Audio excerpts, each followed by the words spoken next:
Hey everybody, this is Melinda coming to you from here in Virginia with another Appalachian tale. Anyway, around 1922, I believe 1922, 23, there was a fella, his last name was Smith. I don't remember what his first name was. His wife went missing, and the police looked for her for days and days and could not find her. Well, they searched his house, and when they searched his house, they found blood in a back room. And he said that the blood was from skinning a rabbit. Well, they had no way of telling whether it was true or not. Because at that time, of course, you couldn't DNA test, you couldn't even type test to tell if it was an animal or a human at that time. So, they searched for her.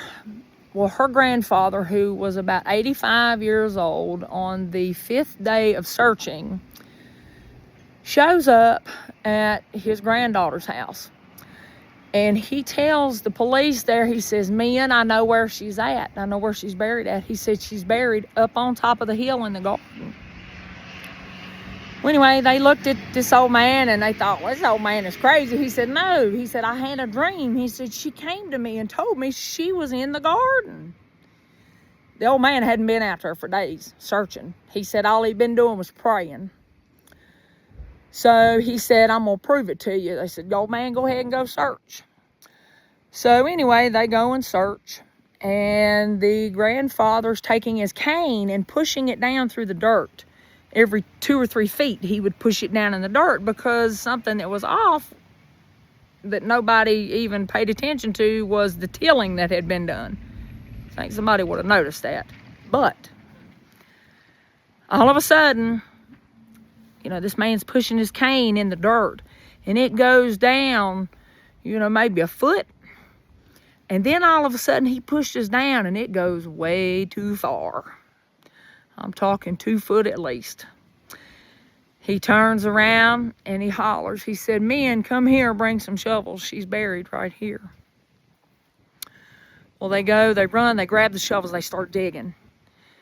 Well, all of a sudden, a set of feet stick up out of the ground. And the grandfather turns around and he says, I don't know what the guy's name, but where's so-and-so? Where's the husband? Well, the hill, the way the house was built, it's like the house sat here, and then it made a dip, and then there was a garden spot here, so you could look over and it was level, but there was a valley to go from the garden to the house.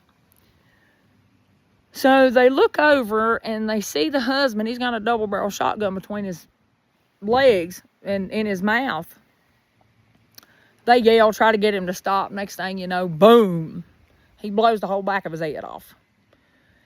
And the thing of it was, the horrible, horrible part was the fact that they had left 3 children there.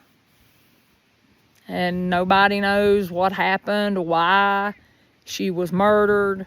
The only thing, you can deduce is 100% is that he did it. Okay. Like I said, I think the name was Smith. I'm not 100% sure on the name, but it did happen. It was between Cleveland and Honaker.